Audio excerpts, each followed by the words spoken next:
Hello dear friends, मैं कृष्ण सैनी आप सभी का फिर से स्वागत करता हूं हमारे YouTube channel inspire physics classes में। दोस्तों, इससे पहले वाली वीडियो में मैंने आपको मैग्नेटिज्म यानी चुंबकत्व के जो इंपॉर्टेंट 35 क्वेश्चन है वो आपको करवा दिए हैं। दोस्तों, आज की इस वीडियो में अपन के इसके जो बचे हुए 42 क्वेश्चन है वो करेंगे। दोस्तों, इसके जो पहले वाले 35 क्वेश्चन थे वो हमारे सभी चुंबक से यानी संबंधित थे, और आज के दोस्तों जो अगले क्वेश्चन होंगे या हमारा जो भू चुंबकत्व होता है इससे संबंधित यानी सभी क्वेश्चन होंगे। यदि दोस्तों आप इन 77 क्वेश्चनों को कर लेते हैं तो फिर से मैं आपको बता देता हूँ दोस्तों, आपका पूरा मैग्नेटिज्म का रिवीजन हो जाएगा और आपके अंदर एग्जाम में कहीं पर भी नहीं अटकेंगे और हर एक क्वेश्चन को आसानी से कर देंगे। तो दोस्तों, शुरुआत करते हैं इन क्वेश्चनों की। आपका जो 36 नंबर का क्वेश्चन है वो आपके सामने है, और इसके अंदर आपको क्या पूछा गया है कि स्टील के डिब्बे के भीतर पृथ्वी के कारण चुंबकीय क्षेत्र की तीव्रता होती है। दोस्तों, मैं क्या बताना कि हमारी ये कोई पृथ्वी है और इस पर हमारा कोई स्टील का डब्बा रखा हुआ है, तो इसके अंदर यानी पृथ्वी के कारण जो चुंबकीय क्षेत्र की तीव्रता होगी यानी चुंबकीय क्षेत्र भी होगा, ये आपको बताना कितना होगा। बाह्य क्षेत्र से कम है या बाह्य क्षेत्र से अधिक है या सामान्य या शून्य। दोस्तों, याद रखना इसका जो राइट आंसर जिस बच्चे ने ऑप्शन नंबर डी वाला चुना है बिल्कुल सही है, क्योंकि दोस्तों यहाँ पर पृथ्वी के अंदर क्या होगा कि स्टील का डिब्बा होने के कारण दोस्तों इसके अंदर जो हमारी चुंबकीय बल रेखाओं की संख्या होगी दोस्तों इसके अंदर शून्य होगी, यानी कि इसके अंदर से चुंबकीय बल रेखाएं नहीं गुजरेंगी। तो चुंबकीय बल रेखाएं आदि यहाँ पर नहीं होंगी, तो हमारा जो चुंबकीय क्षेत्र हो जाएगा वो कितना हो जाएगा, शून्य हो जाएगा। तो इसका राइट हो जाएगा ऑप्शन नंबर डी वाला। अब आपके लिए नेक्स्ट क्वेश्चन है 37 नंबर के क्वेश्चन में आपको क्या बताना है कि दोस्तों हमारा जो भू चुंबकीय क्षेत्र होता है उसकी तीव्रता का क्षैतिज घटक शून्य है, और वो आपको बताना है कि वह कहाँ पर होगा, भूमध्य रेखा पर, चुंबकीय ध्रुव पर, 60 डिग्री के अक्षांश पर या 60 डिग्री के देशांतर पर। दोस्तों, आपको क्या दिया हुआ कि हमारा जो क्षैतिज घटक है दोस्तों हॉरिजेंटल यानी पार्ट है यानी चुंबकीय क्षेत्र का, वो आपको कितना दिया हुआ है, शून्य। और हम जानते हैं दोस्तों हॉरिजेंटल घटक क्या होता है, बी कोस थीटा होता है। तो यानी दोस्तों ये आपको कितना दिया हुआ है, शून्य। तो यहाँ से हमारे क्या हो जाएगी, कोस थीटा का मान शून्य हो जाएगा, और हम जानते हैं दोस्तों 90 डिग्री पर क्या होता है कि कोस थीटा का मान शून्य होता है। तो यहाँ से थीटा का मान आपका कितना निकल कर आया है, 90 डिग्री। और दोस्तों याद रखना जो हमारा नमन कोण होता है यहाँ पर थीटा, और जो थीटा कोण का दोस्तों जो नमन कोण का मान जो 90 डिग्री होता है वो हमारे पोल पर होता है, ध्रुव पर होता है। तो इसका राइट हो जाएगा ऑप्शन नंबर बी वाला। यानी दोस्तों याद रखना यदि हमारा क्षैतिज घटक शून्य है तो इसका मतलब क्या है कि हमारा theta is equal to 90 degree है, और हम जानते हैं दोस्तों हमारे जो ध्रुव होते हैं यानी चुंबकीय पोल होते हैं या चुंबकीय ध्रुव होते हैं वहीं पर हमारा जो नमन कोण होता है वो 90 डिग्री होता है। तो इसका राइट हो जाएगा ऑप्शन नंबर बी वाला। अब आपके लिए नेक्स्ट क्वेश्चन 38 नंबर के क्वेश्चन में क्या बताना है कि चुंबकीय या मुतर के लंबवत तल में नमन सुई रहती है। दोस्तों, आपको क्या बताना है कि हमारा जो चुंबकीय या मुतर होता है दोस्तों याद रखना ये हमारी पृथ्वी है, ये हमारा इसका उत्तरी पोल होता है, ये इसका दक्षिणी पोल, और दोस्तों ये हमारा चुंबकीय उत्तरी पोल होता है, ये दक्षिणी चुंबकीय यानी चुंबकीय पोल होता है। तो दोस्तों ये हमारा जो या मुतर होता है इसको अपन बोलते हैं चुंबकीय या मुतर। इसके लंबवत यानी दोस्तों इस प्रकार से यदि इसके तल में हमारी कोई नमन सुई है उस तल में आपको बताने की वह किस प्रकार से होगी, ऊर्ध्वाधर होगी, क्षैतिज होगी या किसी भी दिशा में होगी, या क्षैतिज के नमन कोण पर झुकी होगी। दोस्तों याद रखना इसका राइट हो जाएगा ऑप्शन नंबर ए वाला, क्योंकि दोस्तों याद रखना जो हमारी सुई की जो डायरेक्शन होती है वो हमेशा चुंबकीय क्षेत्र की डायरेक्शन में होती है, और हम जानते हैं दोस्तों पृथ्वी के कारण जो चुंबकीय क्षेत्र होता है वो दक्षिणी पोल से उत्तरी यानी पोल की ओर होता है, यानी इस डायरेक्शन में होगा। उस सुई को यदि दोस्तों अपन इसके लंबवत यानी इस तल में रखेंगे, यानी इसका जो हमारा चुंबकीय यामोत्तर इसके तल में रखेंगे, तो इस तल से हमारी जो चुंबकीय डायरेक्शन हो जाएगी चुंबकीय सुई की वो किस डायरेक्शन में जाएंगे यानी पर लंबवत होगी। तो इसका राइट हो जाएगा ऑप्शन नंबर ए वाला। यानी चुंबकीय यामोत्तर के लंबवत तल में यदि एक नमन सुई रखी जाती है, चुंबकीय सुई रखी जाती है, तो वह ऊर्ध्वाधर रहती है। तो इसका राइट हो जाएगा ऑप्शन नंबर ए वाला। अब आपके लिए 39 क्वेश्चन है। 39 क्वेश्चन में आपको क्या बताना है कि पृथ्वी के चुंबकीय ध्रुवों पर नमन कौन होता है। दोस्तों, आपको क्या बताना है कि हमारी जो पृथ्वी होती हैं इसके जो पोल होते हैं, ध्रुव होते हैं, यहाँ पर आपको नमन कोण बताना है कितना होता है। दोस्तों, नमन कोण क्या होता है इसकी डेफिनेशन आप याद रखना। किसी सतह पर दोस्तों एक तो हमारे चुंबकीय क्षेत्र की डायरेक्शन होती है और एक पृथ्वी की क्षैतिज सतह होती है, इन दोनों के मध्य जितना एंगल होता है दोस्तों उसी को अपन क्या कहते हैं, नमन कोण कहते हैं। तो अपन जानते हैं दोस्तों पृथ्वी के कारण जो हमारी चुंबकीय बल रेखाएं होती हैं वो इसके साउथ पोल से निकलती हैं और उत्तरी ध्रुव पर निकलती हैं, यानी साउथ ध्रुव से निकल कर हमारा जो उत्तरी ध्रुव होता है वहां पर यह प्रवेश कर जाती हैं। और दोस्तों याद रखना ये प्रवेश करते समय यानी लंबवत होती हैं, परपेंडिकुलर होती हैं। तो अपन क्या देखते हैं कि दोस्तों यानी कि हमारे पोल पर हमें पूछा गया है, तो पोल पर दोस्तों हमारी पृथ्वी की सतह तो इस प्रकार से है और यह इसके लंबवत प्रवेश कर रही है, तो इसके मध्य का जो कोण हो जाएगा यानी कि नमन कोण हो जाएगा वो कितना हो जाएगा, हमारा 90 डिग्री हो जाएगा। यदि दोस्तों आपको विषुवत रेखा पर पूछता तो विषुवत रेखा पर दोस्तों हमारी क्षैतिज सतह ये होती है, और चुंबकीय बल रेखाएं पे दोस्तों यहाँ पर इस प्रकार से यानी ऊपर जा रही हैं, तो इसके समांतर जा रही हैं। तो यहाँ पर इन दोनों के मध्य जो एंगल होता है दोस्तों वहाँ पर क्या होता है, 90 डिग्री होता है। तो याद रखना पृथ्वी के चुंबकीय ध्रुवों पर दोस्तों जो नमन कोण होता है वो कितना होता है, 90 डिग्री होता है। तो इसका राइट हो जाएगा ऑप्शन नंबर सी वाला। अब आपका नेक्स्ट क्वेश्चन है, इसमें आपको क्या बताना है कि सही संबंध है। दोस्तों आपको क्या बताना है कि हमारा यदि किसी यानी सतह पर दोस्तों हमारे चुंबकीय क्षेत्र की डायरेक्शन ये है, तो दोस्तों इसका जो हमारा क्षैतिज घटक होता है इसको तो बोला जाता है बी एच, और इसका जो ऊर्ध्वाधर घटक होता है होता है वो हमारा वी वी होता है। और हम जानते हैं दोस्तों यानी किसी भी चीज़ पर यानी दो परपेंडिकुलर हों और उसका जो परिणामी होता है उसका मैग्नीट्यूड यदि हमें निकालना हो, परिमाण हमें निकालना हो, तो दोस्तों हमारा पहले का स्क्वायर यानी बी एच का स्क्वायर और प्लस यानी दूसरे का स्क्वायर यानी बी वी का स्क्वायर और इनका अंडर रूट होता है। तो यहाँ से दोस्तों इस प्रकार से यानी बी एच एवं बी में जो सही संबंध होगा वो हमारा हो जाएगा ऑप्शन नंबर सी वाला। यानी दोस्तों हमारे चुंबकीय क्षेत्र का जो सही मान होता है वो हॉरिजॉन्टल पार्ट का स्क्वायर प्लस ऊर्ध्वाधर पार्ट का स्क्वायर का अंडर रूट होता है। तो इसका राइट हो जाएगा ऑप्शन नंबर बी। अब नेक्स्ट क्वेश्चन है 41 क्वेश्चन में दोस्तों आपको क्या दिया हुआ है कि किसी स्थान पर भूचुंबकीय क्षैतिज घटक का ऊर्ध्वाधर घटक से √3 गुना है तो उस स्थान पर नमन कौन होगा। दोस्तों इस क्वेश्चन में आपको क्या बताना कि कोई हमारा पृथ्वी का एक ऐसा स्थान है जहां पर दोस्तों हमारा जो भूचुंबकीय क्षैतिज घटक है यानी इसका क्षैतिज घटक मतलब बी एच वह कितना है दोस्तों बी वी का √3 गुना है। हम जानते हैं दोस्तों बी एच हमारा क्या होता है बी कोस थीटा होता है, बी कोस थीटा होता है और ये हो जाएगा अंडर रूट, और बी वी दोस्तों याद रखना इसका लंबवत घटक होता है, ये हमारा हो जाएगा बी साइन थीटा हो जाएगा। तो यहाँ से दोस्तों बी से बी कैंसिल हो जाएगा। यदि अपन कोस को इधर लेकर के आते हैं तो हमारा इधर हो जाएगा टेन थीटा, एंड दोस्तों इसको इधर लाएंगे तो यहाँ पर टेन थीटा, और √3 को इधर लाएंगे तो हमारा 1/√3 हो जाएगा। यानी हमें क्या प्राप्त होता है tan theta is equal to 1/√3 प्राप्त होता है। और हम जानते हैं दोस्तों 1/√3 का मान टेन के अंदर कहाँ पर होता है 30 डिग्री पर होता है। तो हमारा थीटा का मान कितना हो जाएगा 30 डिग्री हो जाएगा। यानी कि नमन कोण का मान दोस्तों कितना हो जाएगा ऑप्शन नंबर डी वाला। यानी यदि क्षैतिज घटक ऊर्ध्वाधर घटक का √3 गुना हो तो जो नमन कोण हो जाएगा वो हमारा हो जाएगा अंडर रूट यानी वो हो जाएगा 30 डिग्री, यानी ऑप्शन नंबर डी वाला। अब है नेक्स्ट क्वेश्चन है दोस्तों 42 क्वेश्चन में आपको क्या बताना है कि पृथ्वी के चुंबकीय क्षेत्र का ऊर्ध्वाधर घटक शून्य है। दोस्तों इस क्वेश्चन में आपको क्या बताना है कि पृथ्वी का ऐसा कौन सा स्थान है जहां पर दोस्तों इसका जो ऊर्ध्वाधर घटक होता है वो शून्य हो, यानी चुंबकीय क्षेत्र का ऊर्ध्वाधर घटक शून्य है। इसका मतलब क्या है कि दोस्तों आपको बीवी का मान 0 दिया हुआ है, और हम जानते हैं दोस्तों बीवी क्या होता है हमारा बी साइन थीटा होता है। तो यहाँ से दोस्तों अपन देखते हैं कि यदि यानी बीवी साइन यानी साइन थीटा का मान यदि हमारा शून्य है तो इसका मतलब क्या होगा साइन थीटा का मान हमारा क्या हो जाएगा शून्य, और दोस्तों यानी थीटा का मान यहाँ पर हमें 0 डिग्री प्राप्त हो जाएगा, क्योंकि साइन के अंदर दोस्तों यानी 0 डिग्री पर ही इसका मान 0 होता है। तो दोस्तों अपन जानते हैं कि नमन कोण का मान शून्य कहाँ पर होता है। तो दोस्तों मैंने आपको बताया था कि जो हमारी पृथ्वी की जो चुंबकीय बल रेखाएं होती हैं वो इस प्रकार से ऐसे जाती हैं। तो यानी दोस्तों सतह पर क्या होता है कि यानी इसका क्षैतिज घटक ये होता है, और यानी दोस्तों चुंबकीय क्षेत्र भी यहाँ पर इसके क्षैतिज ही होता है। तो यहाँ पर जो नमन कोण होता है हमारा शून्य होता है। तो इसका राइट हो जाएगा ऑप्शन नंबर डी वाला, यानी चुंबकीय विषुवत रेखा पर। यानी दोस्तों यहाँ पर आप वैसे भी डायग्राम से भी देखते हैं कि यहाँ पर दोस्तों चुंबकीय क्षेत्र का जो ऊर्ध्वाधर घटक है उसका मान हमारा शून्य है। बल्कि यदि दोस्तों ध्रुव पर देखते हैं कि दोस्तों ये इस प्रकार से लंबवत प्रवेश करता है तो चुंबकीय क्षेत्र का क्षैतिज घटक यहाँ पर शून्य होता है। तो याद रखना इसका राइट हो जाएगा ऑप्शन नंबर डी वाला। अब चलते हैं नेक्स्ट क्वेश्चन पर 43 क्वेश्चन में आपको क्या बताना है कि चुंबकीय यामोत्तर एवं भौगोलिक यामोत्तर के बीच के कोण को कहते हैं। दोस्तों हमारा ये पृथ्वी है, और यानी दोस्तों इसका जो हमारा चुंबकीय यामोत्तर होता है और भौगोलिक यामोत्तर दोस्तों ये होता है हमारा इसका साउथ पोल, ये होता है नॉर्थ पोल, और ये होता है चुंबकीय नॉर्थ पोल, ये होता है चुंबकीय साउथ पोल। तो इन दोनों का मध्य दोस्तों हमारा जो कोण होता है इसको अपन कहते हैं दिक् कोण यानी दिक्पात कोण। तो इसका जो मान होता है दोस्तों ये याद रखना ये हमारा 17 डिग्री होता है। तो इसका राइट हो जाएगा ऑप्शन नंबर बी वाला, यानी चुंबकीय यामोत्तर एवं भौगोलिक यामोत्तर के बीच का जो कोण होता है दोस्तों इसको कहते हैं चुंबकीय दिक्पात कोण, और इसका मान होता है 17 डिग्री। तो इसका राइट हो जाएगा ऑप्शन नंबर बी। अब चलते हैं नेक्स्ट क्वेश्चन पर 44 क्वेश्चन में आपको क्या बताना है कि पृथ्वी के चुंबकीय क्षेत्र के क्षैतिज घटक के कारण बल रेखाएं होती हैं।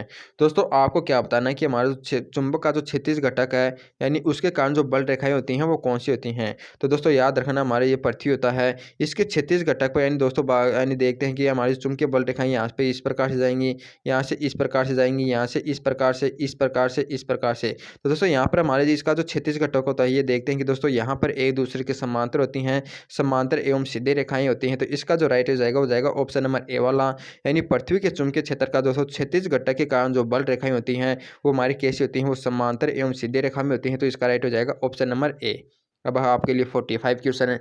45 नंबर के क्वेश्चन में आपको क्या पूछा गया है कि यदि किसी स्थान पर पृथ्वी के चुंबकीय क्षेत्र के क्षैतिज घटक एवं ऊर्ध्वाधर घटक बराबर हैं तो नमन कोण का मान होगा।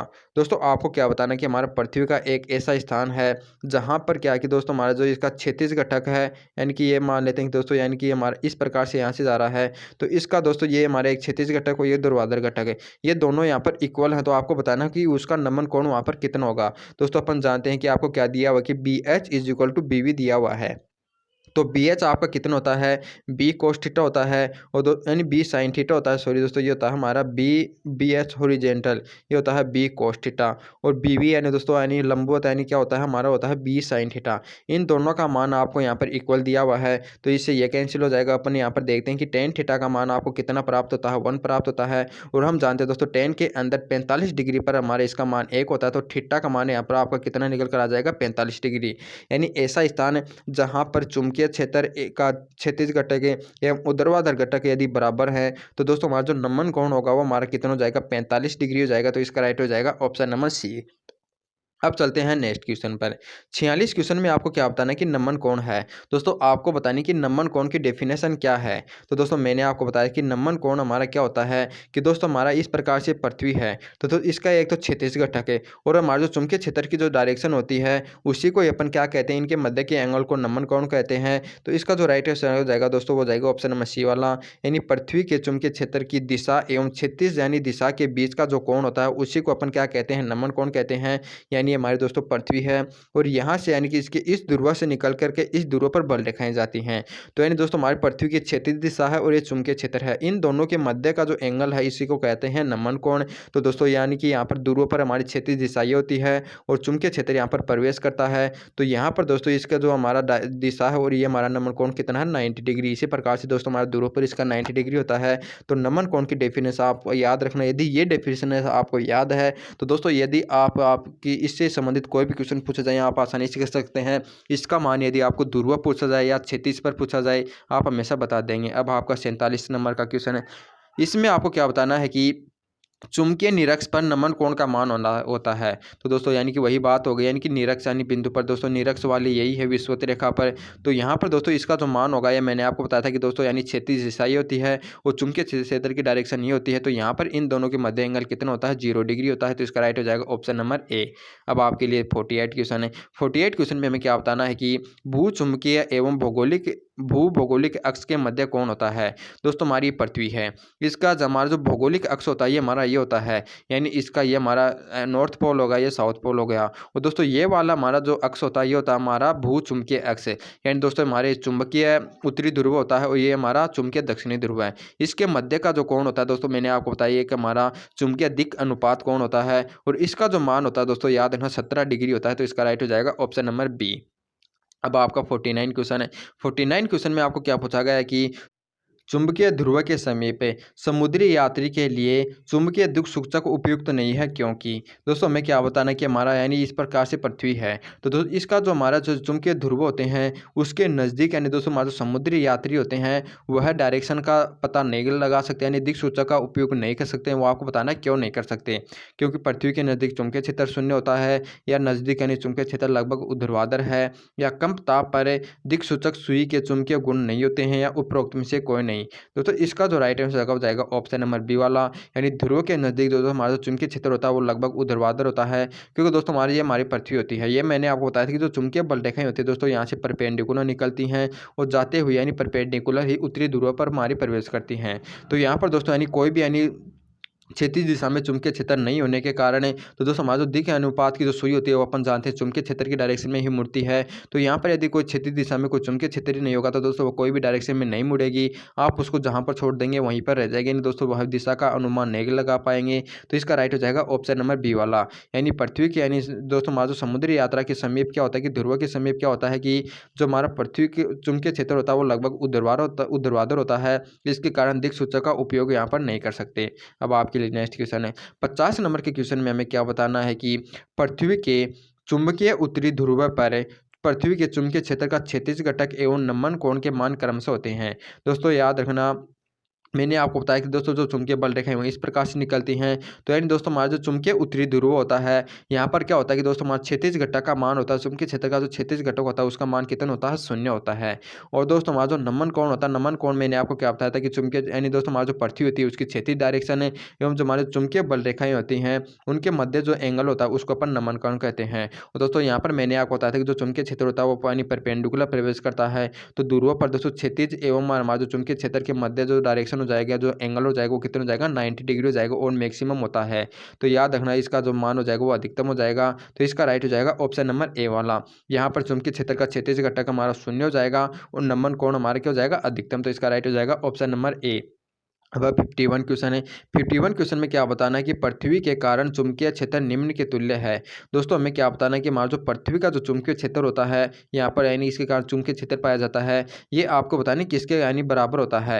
यानी पृथ्वी का जो व्यास है दोस्तों उसके बराबर कोई हमारी चुंबक है उसके यानी चुंबकीय क्षेत्र के बराबर है, या पृथ्वी के केंद्र पर रखे एक यानी द्विध्रुव है, चुंबकीय द्विध्रुव, उसके कारण जो चुंबकीय क्षेत्र उत्पन्न होता है उसके बराबर है, या एक बड़ी धारावाही कुंडली के कारण जो चुंबकीय क्षेत्र होता है उसके बराबर। दोस्तों याद रखना जो पृथ्वी का जो चुंबकीय क्षेत्र होता है वह उसके व्यास के बराबर दोस्तों हमारी जो चुंबक होती है उसका जितना चुंबकीय क्षेत्र होता है उतना ही हमारा पृथ्वी का चुंबकीय क्षेत्र है। तो इसका राइट हो जाएगा ऑप्शन नंबर ए वाला। यानी पृथ्वी के कारण जो चुंबकीय क्षेत्र है वो दोस्तों पृथ्वी के व्यास के बराबर एक बड़ी चुंबक होती है उसके कारण जो चुंबकीय क्षेत्र होता है उसके बराबर है। तो इसका राइट हो जाएगा ऑप्शन नंबर ए वाला। अब आपका 52 नंबर का क्वेश्चन है। 52 क्वेश्चन में हमें क्या बताना है कि किसी क्षण चुंबक का उत्तरी ध्रुव दक्षिणी ध्रुव की ओर तथा दक्षिणी ध्रुव उत्तर की ओर इंगित करें तो उदासीन बिंदु होंगे। दोस्तों इस क्वेश्चन में हमें क्या बताना है कि दोस्तों हमारा इस प्रकार से यानी चुंबकीय क्षेत्र है, इसका नॉर्थ पोल है, इसका साउथ पोल है। इसके अंदर दोस्तों कोई चुंबक इस प्रकार से रखी है, इसका जो साउथ पोल है दोस्तों वो नॉर्थ की ओर है और इसका जो नॉर्थ पोल है वो पृथ्वी के साउथ पोल की ओर है। तो आपको बताना है कि दोस्तों जो उदासीन बिंदु उत्पन्न होंगे वो कहाँ पर होंगे। दोस्तों उदासीन बिंदु क्या होते हैं कि वह बिंदु जहाँ पर चुंबकीय क्षेत्र का मान 0 होता है। तो यहाँ से दोस्तों अपन जानते हैं कि हमारा जो पृथ्वी का जो चुंबकीय क्षेत्र होता है वो साउथ से लेकर नॉर्थ की ओर होता है। और दोस्तों हमारा जो चुंबक होता है उसके बाहर जो हमारा चुंबकीय क्षेत्र है ये भी आपको पता होगा नॉर्थ से लेकर के हमारा साउथ की ओर होता है चुंबक के कारण। तो दोस्तों यहाँ पर अपन देखते हैं कि हमारा क्षैतिज वाली दिशा है वहाँ पर दोस्तों हमारे जो चुंबकीय क्षेत्र की डायरेक्शन है और जो हमारा पृथ्वी के कारण जो चुंबकीय क्षेत्र है वो दोनों सेम डायरेक्शन में हुए, तो यहाँ पर तो इसका मान 0 नहीं हो सकता। लेकिन दोस्तों इसका यानी इसे अक्ष वाले बिंदु पर देखते हैं कि दोस्तों यहाँ पर चुंबकीय क्षेत्र इस डायरेक्शन में प्रवेश कर रहा है और पृथ्वी का जो चुंबकीय क्षेत्र है वो ऊपर की डायरेक्शन में है। तो दोनों चुंबकीय क्षेत्र दोस्तों विपरीत दिशा में होने के कारण इसके अक्ष पर यानी दोनों जहां पर दोस्तों हमारा चुंबकीय क्षेत्र का मान 0 हो जाएगा और वही हमारी उदासीन बिंदु हो जाएंगे। दोस्तों अच्छी तरह से समझाने के लिए मैं आपको एक डायग्राम दिखाता हूँ। दोस्तों ये जो डायग्राम आपको दिखाई दे रहा होगा, इस डायग्राम के अंदर ये दोस्तों ये अच्छी तरह से समझाया गया है कि दोस्तों हमारा जो ये पृथ्वी का नॉर्थ पोल है ये साउथ पोल है और ये चुंबक का यानी साउथ पोल नॉर्थ की ओर है और चुंबक का नॉर्थ पोल साउथ की ओर है। तो यहाँ पर निरक्ष वाले बिंदु पर देखते हैं कि दोस्तों पृथ्वी के कारण चुंबकीय क्षेत्र एवं चुंबक का जो चुंबकीय क्षेत्र है वो सेम डायरेक्शन में है। लेकिन नॉर्थ वाले बिंदु पर अपन देखते हैं कि दोस्तों यहाँ पर चुंबकीय क्षेत्र इस डायरेक्शन में होगा चुंबक का और जो हमारा पृथ्वी का चुंबकीय क्षेत्र ऊपर की ओर होगा। तो यहाँ पर यानी क्रॉस मल्टी यानी विपरीत डायरेक्शन में होने के कारण चुंबकीय क्षेत्र का मान 0 हो जाएगा यानी उदासीन बिंदु प्राप्त हो जाएंगे। तो इसका जो राइट आंसर हो जाएगा दोस्तों वो जाएगा आपका ऑप्शन नंबर ए वाला यानी चुंबकीय अक्ष पर। दोस्तों जो अगला क्वेश्चन है वो हमें इसके विपरीत दिया हुआ है। यहाँ पर आपको क्या दिया हुआ है कि एक दंड चुंबक उत्तरी दक्षिण दिशा में इस पर रखा जाता है कि उसका उत्तरी ध्रुव उत्तर की ओर हो तो शून्य तीव्रता वाले बिंदुओं की दिशा चुंबक के केंद्र के किस ओर होंगी। दोस्तों यहाँ पर हमें आप क्या पूछा गया कि हमारा जो पृथ्वी है इसके अंदर चुंबक को इस प्रकार से रखा गया है कि इसका जो उत्तरी ध्रुव है उत्तर की ओर है और इसका जो दक्षिणी ध्रुव है वो दक्षिण की ओर है। अब आपको बताने कि उदासीन बिंदु होंगे वो कहाँ पर होंगे। तो दोस्तों यहाँ पर हम जानते हैं इसके जो चुंबक की जो डायरेक्शन हो जाएगी दोस्तों नॉर्थ पोल से साउथ पोल की ओर होती है और जो पृथ्वी की जो डायरेक्शन होती है वो इस प्रकार से होती हैं। अब की बार दोस्तों हमारा जो विपरीत डायरेक्शन होगी चुंबकीय क्षेत्र की वो कहाँ पर होंगी, निरक्ष वाले बिंदु पर होंगी, क्योंकि चुंबक का दोस्तों हमारा चुंबकीय क्षेत्र नीचे की ओर है और पृथ्वी का चुंबकीय क्षेत्र हमारा ऊपर की ओर है। तो यानी इस वाले बिंदु पर दोस्तों ये विपरीत दिशा में है तो यहाँ पर चुंबकीय क्षेत्र का मान हमारा 0 होगा यानी कि उदासीन बिंदु प्राप्त होंगे। तो ये यहाँ पर कहाँ पर प्राप्त हुए हैं दोस्तों, केंद्र से एक तो हमारा पश्चिम की ओर प्राप्त हुआ है, एक पूर्व की ओर प्राप्त हुआ है। तो इसका जो राइट हो जाएगा वो जाएगा ऑप्शन नंबर बी वाला। यानी दोस्तों हमारा जो चुंबक का जो केंद्र होता है जिसके पूर्व एवं पश्चिम दिशा में हमारे जो ऐसे बिंदु प्राप्त होते हैं जहाँ पर जो हमारे चुंबकीय क्षेत्र की तीव्रता वो 0 है या उदासीन बिंदु होते हैं। तो इसका जो राइट हो जाएगा ऑप्शन नंबर बी वाला। अब देखते हैं हमारा 54 नंबर का क्वेश्चन है। 54 नंबर के क्वेश्चन में क्या बताना है कि एक दिक्सूचक की सुई पृथ्वी के चुंबकीय ध्रुव पर कौन सी दिशा व्यक्त करेगी। दोस्तों आपको बताना है कि हमारा जो दिक्सूचक होता है उसकी सुई है वो चुंबकीय ध्रुव यानी दोस्तों हमारा जो चुंबकीय ध्रुव है उस पर कौन सी दिशा को व्यक्त करती है। तो हम जानते हैं दोस्तों यहाँ पर जो चुंबकीय क्षेत्र होता है मैंने आपको बताया परपेंडिकुलर होता है। तो यहाँ पर चुंबकीय क्षेत्र है दोस्तों वह ऊर्ध्वाधर दिशा को व्यक्त करती है यानी ऊपर की ओर व्यक्त करती है। तो इसका राइट हो जाएगा ऑप्शन नंबर ए वाला। अब आपका 55 नंबर का क्वेश्चन है। 55 नंबर क्वेश्चन में क्या बताना है कि पृथ्वी का चुंबकीय क्षेत्र पृथ्वी के अंदर एवं बाहर कुछ पदार्थों की गति एवं वितरण के कारण होता है, या पृथ्वी की धारा में से कॉस्मिक किरणों की आंतरिक क्रिया के कारण होता है, या एक चुंबकीय ध्रुव के पृथ्वी के गड़े होने के कारण होता है, या सूर्य के प्रेरण के कारण होता है। दोस्तों इसका जो राइट हो जाएगा ऑप्शन नंबर ए वाला। यानी दोस्तों हमारा जो पृथ्वी के अंदर यानी मटेरियल पाया जाता है वह ध्रुव के रूप में पाया जाता है। तो इनकी यानी पदार्थों की दोस्तों यानी ध्रुव के होने के कारण इसकी यानी गति करती हैं। तो इनकी गति के कारण ही दोस्तों अपन जानते हैं कि इलेक्ट्रॉन की जहाँ पर गति होती है वहाँ पर चुंबकीय क्षेत्र उत्पन्न होता है। तो इन पदार्थों की गति के कारण दोस्तों पृथ्वी के चारों ओर चुंबकीय क्षेत्र उत्पन्न होता है। तो इसका राइट हो जाएगा ऑप्शन नंबर ए वाला। यानी पृथ्वी के अंदर एवं बाहर पदार्थों की यानी गति एवं वितरण के कारण ही दोस्तों यानी पृथ्वी का चुंबकीय क्षेत्र उत्पन्न होता है। तो इसका राइट हो जाएगा ऑप्शन नंबर ए। अब आपके लिए 56 नंबर का क्वेश्चन है। 56 क्वेश्चन में दोस्तों आपको क्या बताना है कि चुंबकीय विषुवत रेखा पर नमन कोण शून्य है क्योंकि। दोस्तों में क्या बताना है कि हमारा जो ये पृथ्वी है इसकी जो विषुवत रेखा होती है ये यानी इसके पोल होते हैं ये इसकी विषुवत रेखा होती है। इस विषुवत रेखा पर दोस्तों नमन कोण का मान शून्य होता है। इसका रीजन आपको बताना है कि v तथा h यानी के मान बराबर होते हैं। v तथा h के मान शून्य होते हैं। v का मान शून्य होता है या h का मान शून्य होता है। दोस्तों यहाँ पर हमारा v क्या है, यह है bv। यानी दोस्तों हमारा जो परपेंडिकुलर होता है यानी दोस्तों हमारा जो चुंबकीय क्षेत्र का जो लंबवत घटक है वह है, और एच क्या है, चुंबकीय क्षेत्र का क्षैतिज घटक है। तो यहाँ पर दोस्तों इसका मान यानी नमन कोण का मान शून्य क्यों होता है, क्योंकि दोस्तों यहाँ पर इसका जो क्षैतिज घटक होता है वह है दोस्तों हमारा मैक्सिमम होता है, और इसका जो ऊर्ध्वाधर घटक होता है यानी वी का मान शून्य होता है। तो इसका राइट हो जाएगा ऑप्शन नंबर सी वाला। यानी विषुवत रेखा पर दोस्तों नमन कोण शून्य होने के कारण क्या कि यहाँ पर जो वी का मान होता है वो हमारा शून्य होता है, क्योंकि दोस्तों यहाँ पर चुंबकीय क्षेत्र होता है वो क्षैतिज डायरेक्शन में होता है यानी कि ऊर्ध्वाधर नहीं होता है। यानी वी का मान शून्य होने के कारण यहाँ पर नमन कोण हमारा शून्य हो जाएगा। अब आपका 57 नंबर का क्वेश्चन है। इसमें क्या बताना है कि किसी स्थान पर पृथ्वी के चुंबकीय क्षेत्र का क्षैतिज घटक बी नोट है तथा नमन कोण 45 डिग्री है, तो उस स्थान पर चुंबकीय क्षेत्र की कुल तीव्रता होगी। दोस्तों हमें क्या दिया हुआ है कि चुंबकीय क्षेत्र का जो क्षैतिज घटक हो आपको बी नोट दिया हुआ है। यानी आपको क्या दिया हुआ है, बी एस। दोस्तों अपन क्या जानते हैं दोस्तों क्षैतिज घटक का क्या मान होता है, ये होता है बी कोस थीटा होता है क्षैतिज घटक है। और इसका मान दोस्तों में क्या दिया हुआ है, बी नोट दिया हुआ है, हमारा बी नोट हो गया। और हमें थीटा का मान दोस्तों कितना दिया हुआ है, 45 डिग्री। तो चुंबकीय क्षेत्र की तीव्रता पूछी गई यानी बी का मान पूछा गया है। तो बी का मान दोस्तों आप हमारा कितना जाएगा, हो जाएगा बी नोट अपॉन में कोस थीटा हो जाएगा। और कोस थीटा यानी कोस 45 का मान अपन जाते हैं 1/√2 है, तो ये 1/√2 हो जाएगा, ये √2 पर आ जाएगा तो हमारा हो जाएगा √2 बी नोट हो जाएगा। तो इसका राइट हो जाएगा ऑप्शन नंबर बी वाला। अब चलते हैं नेक्स्ट क्वेश्चन पर। दोस्तों 58वें क्वेश्चन में आपको क्या बताना है कि यदि V और H क्रमशः पृथ्वी के चुंबकीय क्षेत्र के ऊर्ध्वाधर एवं क्षैतिज घटक हैं तो उत्तरी ध्रुव के नजदीक है। दोस्तों आपको क्या बताना है कि यदि हमारा पृथ्वी के नज़दीक यानी दोस्तों जो V एवं H के मान है वह ऊर्ध्वाधर एवं क्षैतिज घटक हैं, तो इसके ध्रुव के नज़दीक आपको बताना है कौन सी कंडीशन लागू होगी। दोस्तों मैंने आपको बताया था कि पृथ्वी के ध्रुव के नज़दीक क्या होता है कि दोस्तों यानी कि H का मान हमारा बिल्कुल कम होता है और V का मान यहाँ पर मैक्सिमम होता है, चुंबकीय क्षेत्र लगभग ऊर्ध्वाधर ही होता है। तो इसका जो राइट आंसर जाएगा दोस्तों हो जाएगा ऑप्शन नंबर ए वाला। यानी V का मान यानी बहुत ज़्यादा अधिक होता है H, यानी दोस्तों H का मान लगभग यहाँ पर नगण्य होता है, यानी कोई भी क्षैतिज दिशा में यानी चुंबकीय क्षेत्र नहीं होता है, बल्कि यानी पूरा चुंबकीय क्षेत्र हमारा परपेंडिकुलर होता है। तो यहाँ पर वी का मान ऐसे बहुत अधिक हो जाएगा, तो इसका राइट हो जाएगा ऑप्शन नंबर ए वाला। अब 59 क्वेश्चन है। 59 क्वेश्चन में दोस्तों आपको क्या बताना है कि दोलन चुंबकत्व मापी में चुंबकीय आवर्तकाल का सूत्र है। दोस्तों दोलन चुंबकत्व मापी क्या होती है कि दोस्तों यानी किसी चुंबक को यदि धागे से बांधकर लटका दिया जाता है यानी दोलन बनाया जाता है, दोस्तों यह हमारा दोलन चुंबकत्व मापी है। इसका दोस्तों जो टाइम पीरियड होता है आवर्तकाल होता है, इसका फॉर्मूला आपको पता होना चाहिए, नोट कर लें। इसका फॉर्मूला दोस्तों हमारा होता है 2π√I/MB होता है। तो दोस्तों इसका जो राइट आंसर हो जाएगा ऑप्शन नंबर ए वाला। यानी चुंबकत्व मापी का दोस्तों जो आवर्तकाल का सूत्र होता है वो हमारा क्या होता है, T = 2π√I/MB।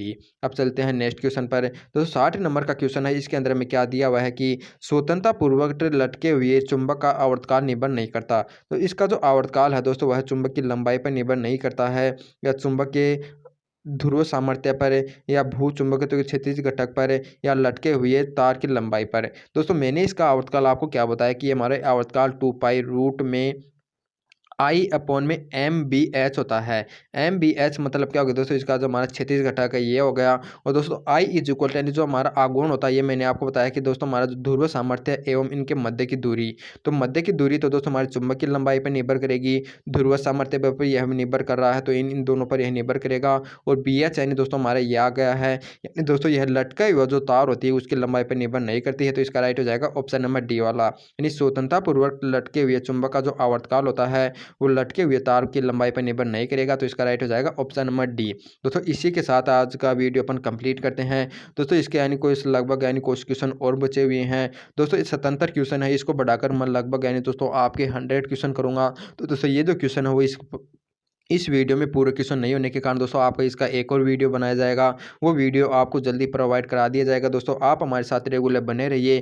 दोस्तों इस वीडियो को आप जितना अधिक शेयर करेंगे दोस्तों उतना ही दोस्तों जो चैप्टर बचे हुए हैं वो आपको उतनी जल्दी होंगे। दोस्तों यदि इसको आप ज़्यादा भी शेयर नहीं करेंगे दोस्तों, तो आप सभी जानते हैं मेरे पास यानी टाइम की बहुत इफिशियंसी है, उससे उसके अंदर से इंपॉर्टेंट टाइम दोस्तों निकाल कर मैं आपके लिए इस प्रकार से क्वेश्चन बना रहा हूँ। तो यदि आप इनको जो शेयर नहीं करेंगे दोस्तों, इसके यानी ऐसा नहीं हो पाएगा, तो इसको ज़्यादा से शेयर करें। दोस्तों इस पर जो लाइक है वो 100 लाइक होने चाहिए, तभी दोस्तों आपके जो बचे हुए हैं मैं आपको पूरे यानी टॉपिक करवा दूंगा। और हम मिलते हैं आपको नेक्स्ट वीडियो में ऐसे ही अच्छे अच्छे क्वेश्चन के साथ। तब तक सभी को जय हिंद जय भारत।